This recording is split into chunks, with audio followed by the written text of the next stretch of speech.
Mpasuko kati ya Umoja wa Ulaya na Marekani unazidi kuongezeka. Ni wakati ambapo Urusi ya Vladimir Putin ipo kimya kutazama kile kinachoendelea. Umoja wa kisiasa wa kijiografia wa Magharibi ambao mara nyingi huchukuliwa kuwa mbele dhidi ya Urusi umeonyesha kupasuka na kuanza kutengana na Marekani. Swali sasa ni kama Moscow inapaswa kuhimiza kikamilifu mpasuko unaoongezeka kati ya Marekani na Ulaya Magharibi au itulie tu na kuruhusu historia kuchukua mkondo wake. Hata hivyo, kwa sasa ni kama vile Urusi ipo kimya kutazama kile kinachoendelea katika mpasuko unaozidi kuongezeka kati ya Marekani na nchi hizo za Ulaya. Ni wakati ambapo Urusi inatazama maadui zake wakitengana taratibu, huku ikifikiria kwamba ni wakati sahihi wa kuchukua mamlaka na kuiendesha dunia itakavyo.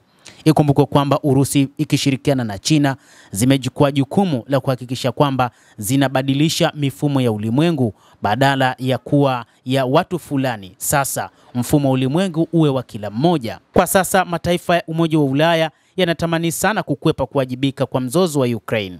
Hili lilidhihirika katika uidhinishaji wa mara moja wa Brussels wa mazungumzo ya hivi punde ya Marekani na Ukraine, katika kuashiria unafuu kwamba Washington bado inasimamia hali hiyo.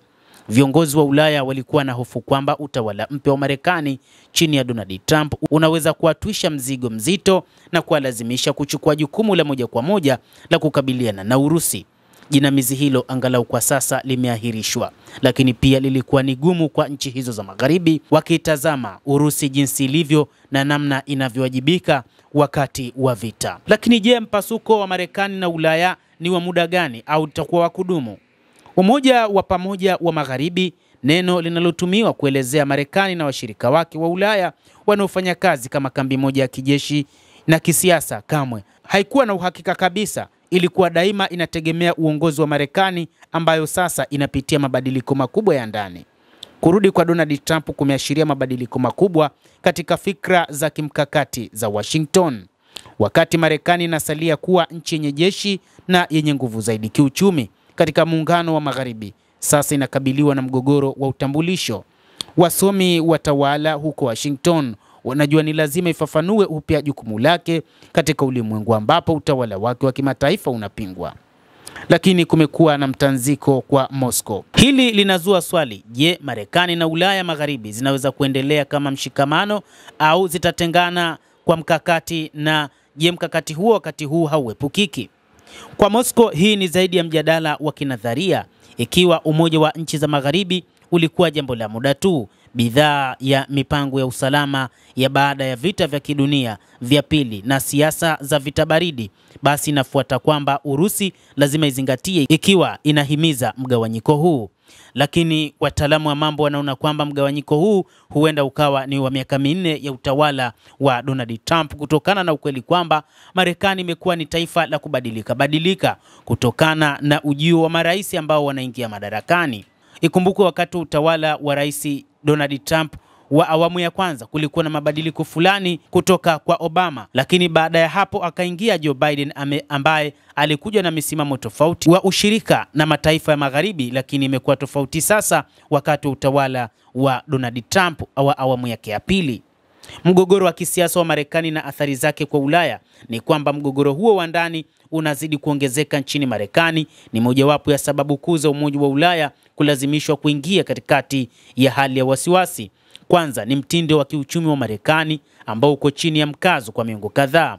Washington imedumisha utawala wake wa kuvutia na wafanyakazi kwa gharama nafuu kutoka Marekani ya Kusini, huku ikidumisha nguvu za kiuchumi za kimataifa.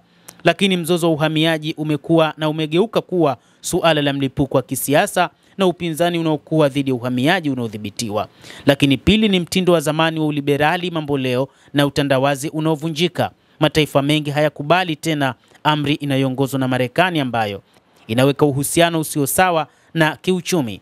Hii pia imesababisha kuibuka kwa vituo huru vya nguvu kutoka Uchina na India hadi mataifa ya Mashariki ya Kati ambayo yanakataa kufuata sheria za Washington.